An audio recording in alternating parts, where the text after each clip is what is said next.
In this episode of Detroit Performs, tie-dye designs and a compelling story, and Commerce Design Detroit. It's all ahead on this edition of Detroit Performs.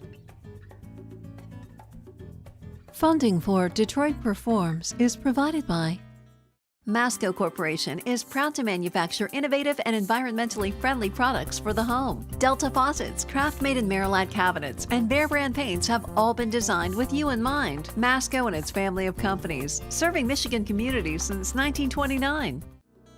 Funding is also provided by the Michigan Council for Arts and Cultural Affairs, the National Endowment for the Arts, the A. Paul and Carol C. Scott Foundation, and by contributions to your PBS station from viewers like you. Thank you.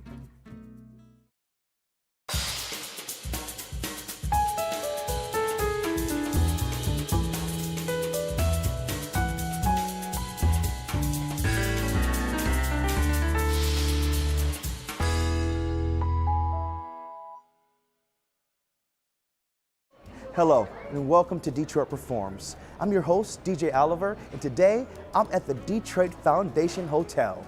This building used to be the city's fire department headquarters, but today it is totally transformed into a location I'm sure you'll want to stay. Now we're here because Detroit Foundation Hotel is one of the Commerce Design Detroit Award winners. We'll find out more about that later in the show. But first up, let's head to Corktown, where Brightly Twisted creates their own one-of-a-kind products. We'll also learn about the butterfly dress, which has a truly powerful meaning. Take a look.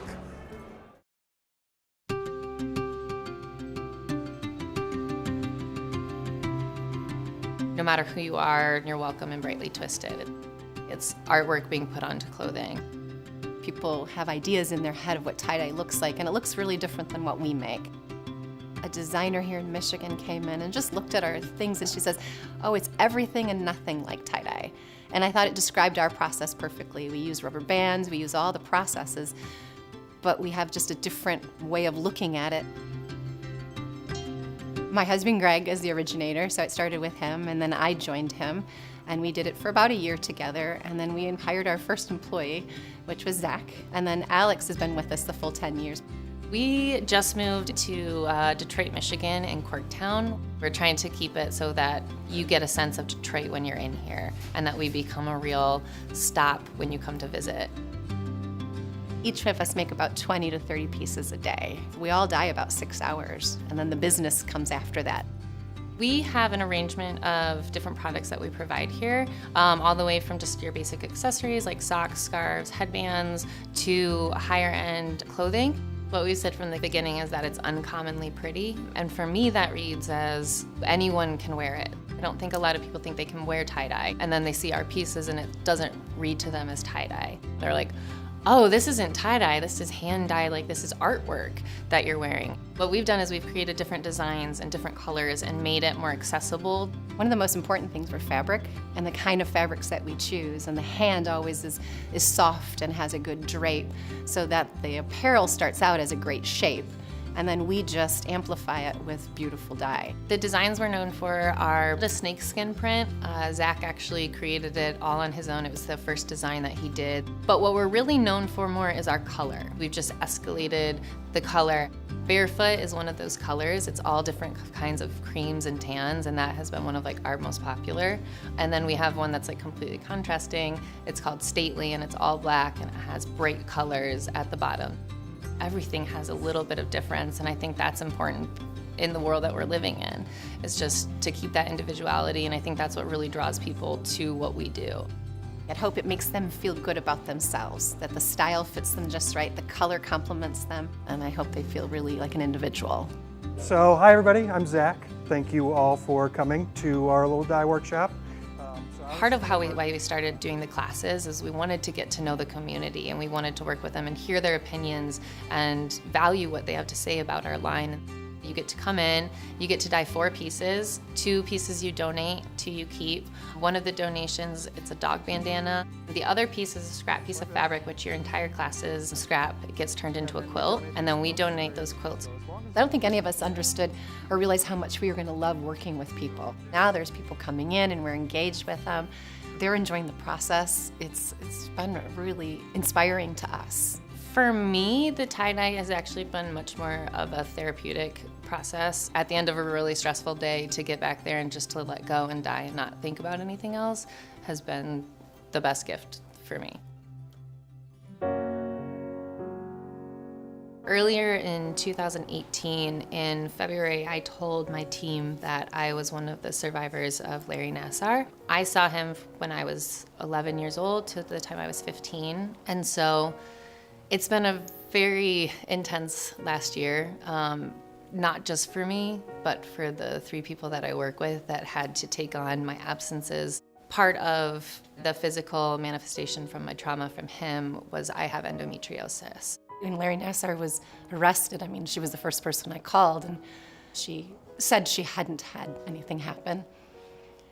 And as she kept getting more sick, then I started to sense that that wasn't true. I wasn't going to come forward at all. The idea of having to put something on my family that I had been dealing with for 14 years that I knew was incredibly hard, it seemed selfish to put onto someone else to have to deal with. And then after the trial, when the woman spoke, it was one of those things where I was like, I can't be quiet. And it's brought us all a lot closer. I was relieved to know so we could get into therapy.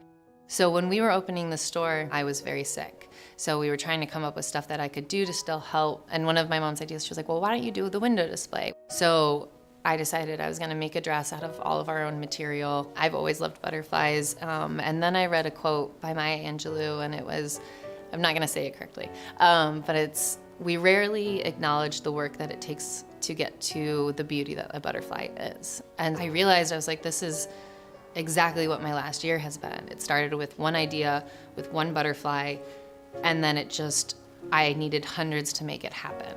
And that's sort of what happened as with all of us girls. It started with one woman being willing to share her story, and then hundreds just started coming forward to acknowledge a real change that needs to happen in our country.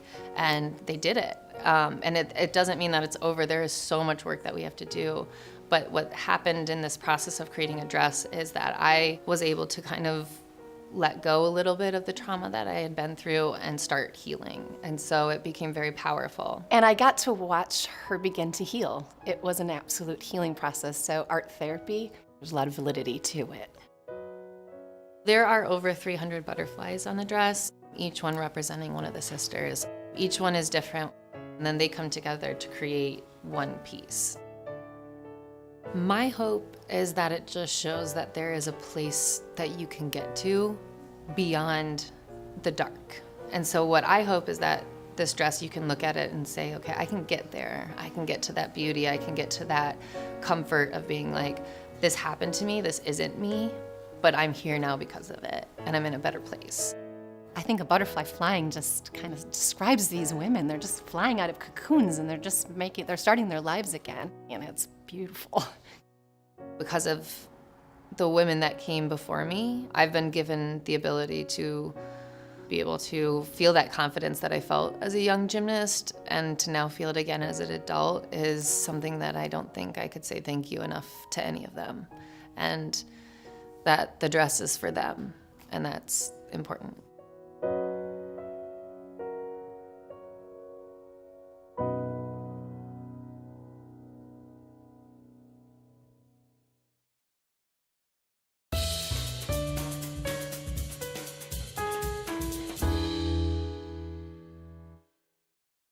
What's up, guys? I am here in the Commissioner's Suite chatting with the director of the Detroit City of Design Initiatives, Ellie Schneider. How you doing, Ellie? I'm doing well. How about you? I'm good, thank you. So tell us about the Design Core Detroit. What is it?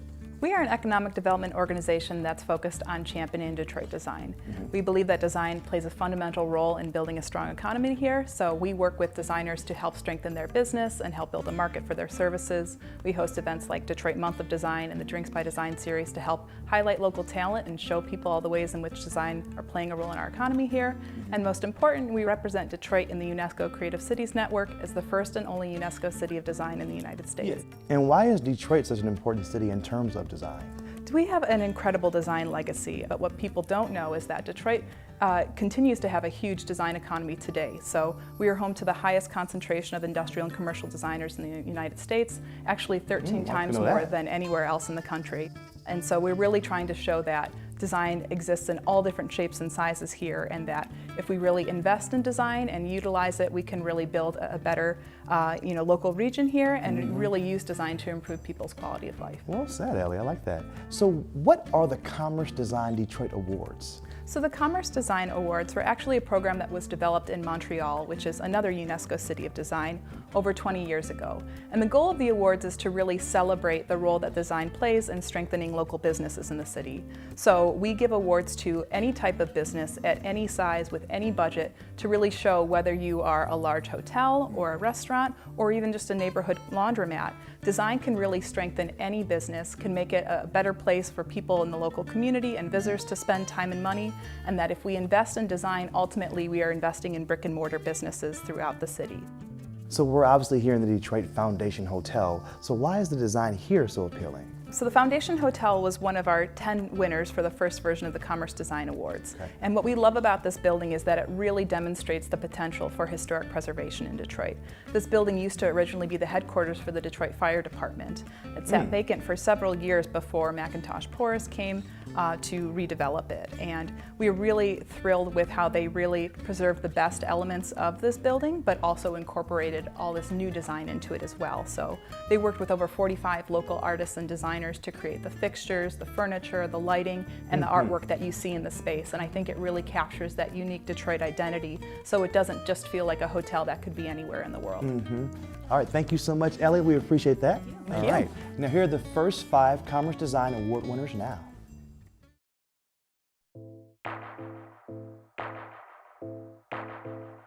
The response to our showroom has been unbelievable. We have people coming in every day just in awe over the way this showroom looks. They are so thankful, especially people from the community, that we stayed in the community, that we actually brought something that the community really needed. So our main design challenge was just taking 3 buildings and making it all into one. The walls, the grade of the elevations of the building, finding areas to put our displays, especially the working displays. Working with a professional designer, they know all the unknowns. They're familiar with the codes, they work with the inspectors, they understand what they need to do to get the job done. When dealing with these old Detroit buildings, they're often turned inside out. After years of neglect and turning away from public life, you're faced with storefronts that haven't been open to the city life and buildings that are basically entered from the rear as opposed to the front. So we spent a good year's worth of planning while the building was still occupied before we had full access, figuring out what made sense for the business and what made sense for the city. The city of Detroit supported us, the community supported us. We've been down here for 98 years, and with that, everything just came true for us, and it's been amazing.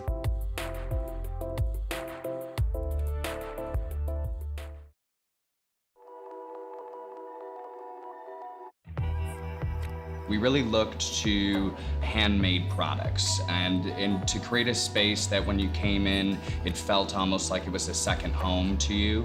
But I'd say the biggest piece is when you come in that door and you kind of get to see all these seating areas, you look onto an open commercial kitchen that it's not trying to hide or be something that it isn't.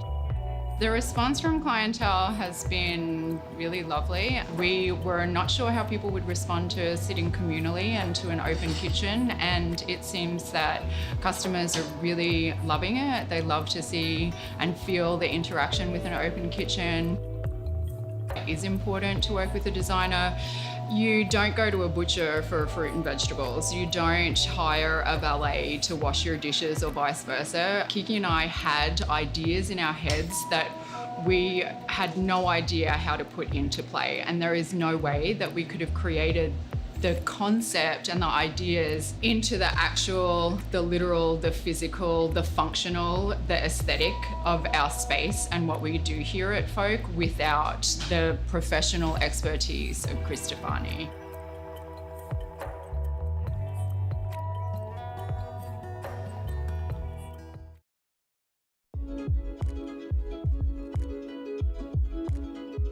What was important to me was approachability. We didn't want to have a wine store where it was just so upscale and people walk in here and they think that the product line was more than what they could afford. So how do you have an upscale wine shop in a blue collar market? So he kind of solved it with the design. The design choices came about because of the conversations we had with the client about their new approach to wine, trying to make it in every person's drink, trying to appeal to a broader market, making it more approachable and something that would sort of captivate and catch their attention.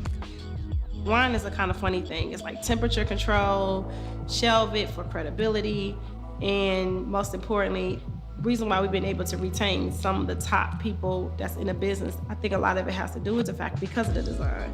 So I think he actually laid the catalyst for us to be able to get going, and as a result, we've won all kind of awards. If it's best in hour, best in WDIV, best in design, and I think it started just with him.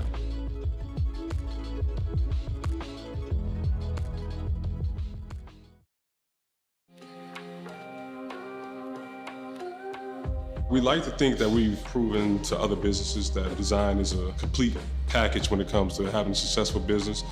Clientele has responded very well to the design. People love the facade. People love the artwork that we have on the wall.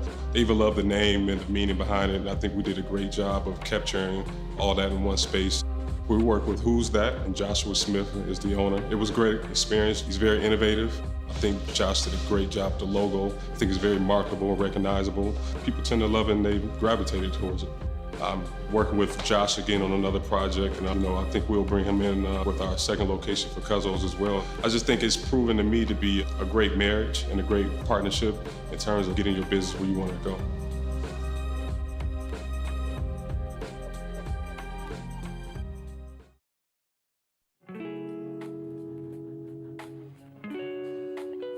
This was new construction, and that has its benefits, of course. But we had the challenge of blending it into the park and blending it into the fact that we wanted to really reflect Detroit and Detroit's history. When we started the design process, we realized that it had to connect to its urban context and be a building that was at first an architectural design that was about urban design. Usually you kind of operate, and we'll get to this later when you're opening a big project, whereas this was nothing could be left undone. Everything had to be perfect. Since the park has been built, $140 million in new investments in the immediate area have been announced, and therefore we believe that the beacon is working.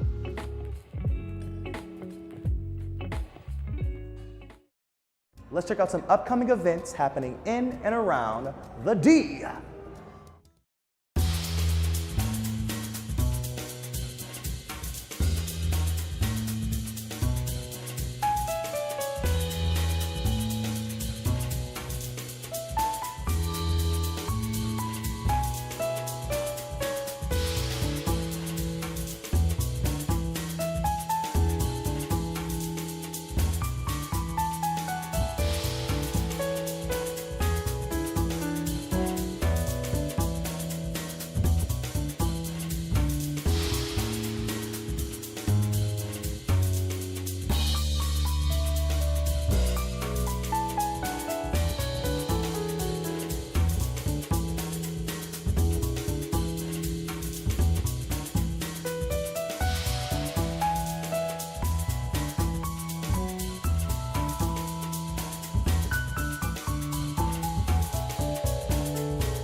Here is one of my favorite features of the Detroit Foundation Hotel, the lights at the bar. So cool, y'all. All right, here's the Detroit Foundation Hotel segment, as well as the rest of the Commerce Design Detroit Award winners now.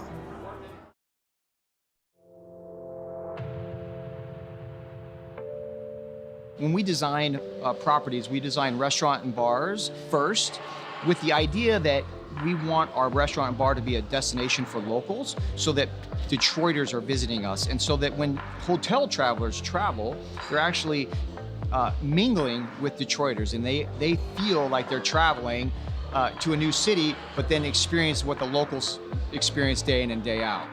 This building was the Detroit Fire Department headquarters building. It was built in 1929, and up until just a few years ago was still the fire department headquarters for the city.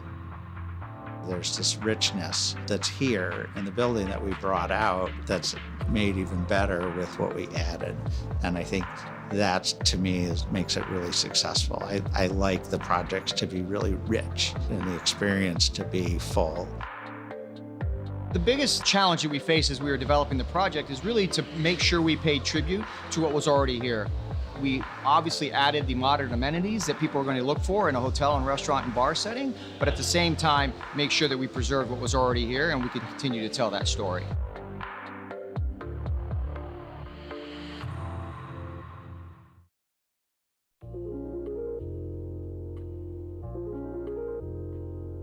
We knew that we wanted to do something very design-driven, and design was going to be a very key component to the process and the brand.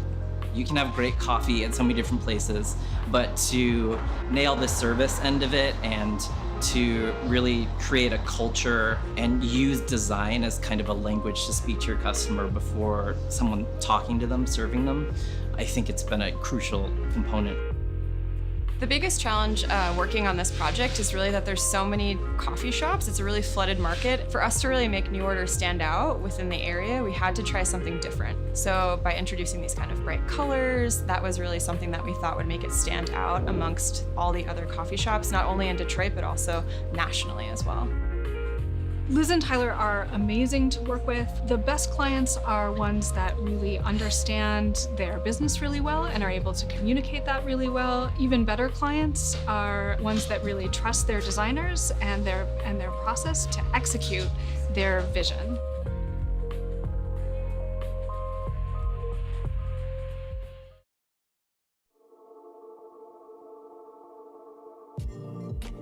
So yeah, we started out as a fragrance company, and when we had the opportunity to open a brick and mortar space, we didn't quite know if it made sense just to have that fragrance audience coming in, was there gonna be a big enough draw? But since we were playing around with the connection between scent and taste already, it made more sense to have those two businesses be combined. If we wanted to do these pop-ups with cocktails anyway, why not have the space be activated for a longer period of time? It's open during the day as a store, but it's a cocktail bar in the evening. So we're getting two audiences too, and they're cross-pollinating. One helps support the other. The main design challenge with this project was fitting the dual role business model in, where you have to accommodate retail needs with the needs of a functioning bar, and navigating on top of that the space. I think on this project I really learned the full extent of where my industrial design background could be useful in interior design, where the small things mattered. Everything touches each other, everything had to be thought about from the beginning. People are coming down from the street into the space. They don't really know what they're getting themselves into. They kind of peek in, and then as soon as they're in the space, they're very surprised, and I think in both sense for the store and bar clientele, it just feels like you're kind of in a different world.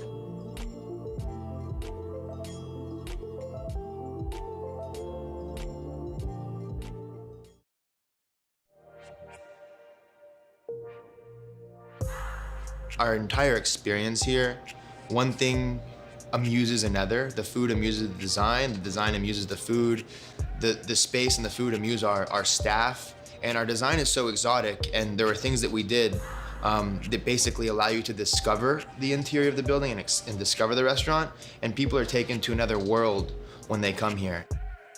Definitely, I think there is different types of people that they cater to. One, there's a dining experience, there's a bar experience, there's a music and kind of nightlife experience. The ideas that we had here were a result of being hyper-rational about decision-making, and were generated through original ideas rather than borrowing styles or sensibilities, and in many ways innovate possibility through going back to first principles. We created an ambiance and an environment that was basically first inspired by how we wanted to feel. And that's basically the first test. And I think that as long as we follow that compass, we're never gonna end at a bad result, insofar as we understand what it is that we like.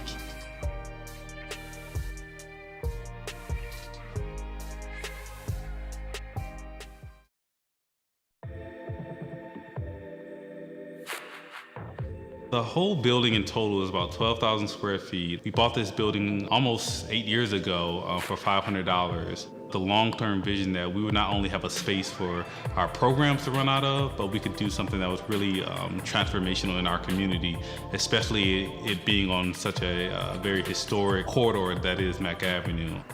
After we bought the building, there were always ideas and hopes of how can we use this space to be the most beneficial to our community. And what sprung out of that was a coffee shop and laundromat and community space and literacy space and a little bit of everything. We worked with Mack Development to identify one of the most important things being that whatever we add to the neighborhood has a wow value. It is marking its place in the city. People in the neighborhood were coming by to ask what was going on. And so it was really exciting to be able to tell them that this development group is committed to being here, and they're proving it by investing in the building and putting value back into the building itself. You can have nice things in the neighborhoods, you can have thriving businesses, you can have high design. It doesn't just limit itself to a downtown location or midtown, but these can happen in the neighborhoods. Sometimes it takes a little longer, sometimes it takes a little bit more investment and creativity, but it can be done, and I think people have really responded well to that.